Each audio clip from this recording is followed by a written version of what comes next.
It was November 24th, 1971, a cold Thanksgiving Eve. At Portland Airport, a man in a dark suit, neatly pressed tie, and sunglasses walked calmly toward Flight 305, a Boeing 727 bound for Seattle. He looked like a businessman, carried nothing but a black briefcase. Quiet, polite, completely unremarkable. But what happened next would become one of America's greatest unsolved mysteries. The man took his seat at the back of the plane, lit a cigarette, and ordered a bourbon and soda. Just after takeoff, he leaned toward the flight attendant, Florence Schaffner, smiled, and handed her a note. She thought it was just another businessman flirting, until he whispered, "Miss, you'd better read that. I have a bomb." Her hands trembled as she unfolded the paper. Inside, neatly written, "I have a bomb in my briefcase. Sit beside me." Florence did as he said. When the man cracked open his case, inside were red sticks wired to a battery. It looked real. The hijacker introduced himself simply as Dan Cooper. He had 3 demands: $200,000 in cash, 2 pairs of parachutes, a fuel truck ready in Seattle to refuel the plane. Calmly, no shouting, no threats, just a quiet man who knew exactly what he was doing. The FBI agreed. They didn't want blood on their hands. While the passengers thought there was just a technical issue, agents gathered $20 bills, 10,000 of them, carefully recording every serial number.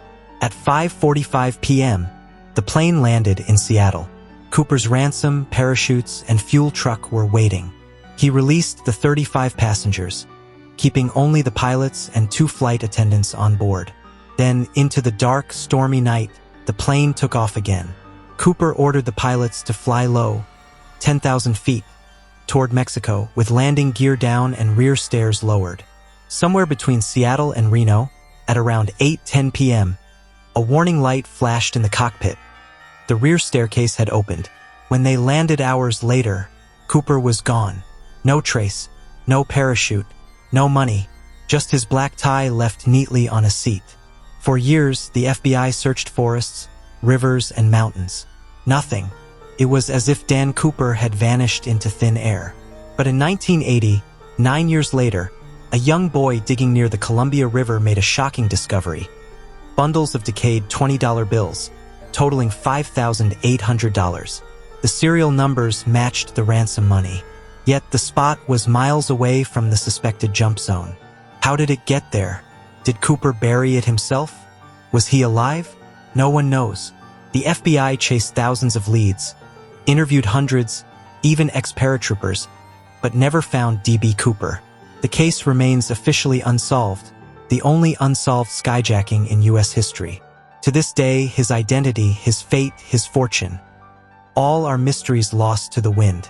Because that night, somewhere in the stormy skies of the Pacific Northwest, Dan Cooper jumped into legend.